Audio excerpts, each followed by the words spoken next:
திண்டுக்கல்ல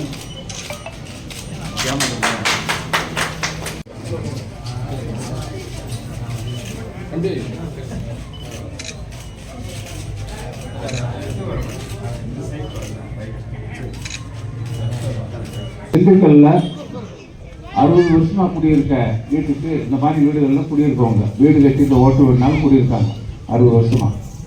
அவங்களுக்குலாம் பட்டா இல்லாமல் இருந்தாங்க. நான் அமைச்சராக வந்த பின்னாடி தான் 3330 பேருக்கு பட்டா கொடுத்தேன். பட்டான்னா ஒரே நாளில் கொடுத்துட்டேன். முதல் நாள் வந்து அந்த அமைச்சரவை கூட்டம் நடக்குது சென்னையில்.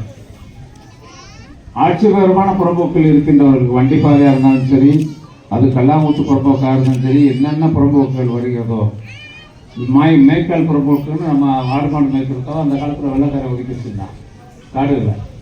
அந்த காடுகளை மேய்க்கால் புறம்போக்காக இருந்தாலும் சரி, நீர்நிலையை தவிர எல்லா புறம்போக்கையும்